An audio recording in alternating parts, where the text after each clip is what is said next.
Welcome to சிந்து சமையல். நம்ம இன்னைக்கு பார்க்க போகிறது வாழைக்காய் ஃப்ரை. தேவையான பொருட்கள்: 4 வாழைக்காய், 1 ஸ்பூன் மிளகாய்த்தூள், 2 ஸ்பூன் சாம்பார் தூள், உப்பு தேவையான அளவு, 10 பூண்டு, கருவேப்பிலை, சோம்பு. வாழைக்காவை நல்லா தொலியை சீவிட்டு இந்த மாதிரி தண்ணிக்குள்ளே போட்டு வச்சுக்கணும். அப்புறம் இதை பாதியாக கட் பண்ணிவிட்டு இப்படி நீளமாக கட் பண்ணி வச்சுக்கணும். மிக்ஸி ஜாரில் இந்த 10 எதழ் பூண்டு, சோம்பு, கருவேப்பிலையெல்லாம் தண்ணி சேர்க்காம பல்ஸ் மோடில் ஓட்டிட்டு வரலாம்.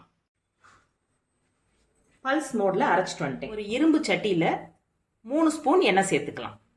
எண்ணெய் சூடானதும் நம்ம அரைச்சி வச்சுருக்கதை போடலாம். பச்சை ஸ்மெல் போகிற வரைக்கும் வதக்கிக்கலாம். மிளகாய்த்தூள் சேர்த்துக்கலாம், சாம்பார் தூள், உப்பு, நறுக்கி வச்சிருக்க வாழைக்காவை இதில் சேர்த்துக்கலாம்.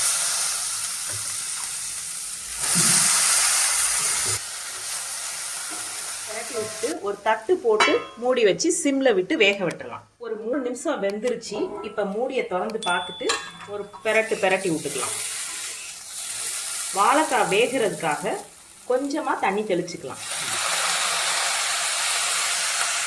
ரொம்ப ஊற்றிடாதீங்க, லேசாக தெளித்து விட்டு மூடி வச்சிடலாம். இப்போ ஒரு 3 நிமிஷம் ஆயிடுச்சு.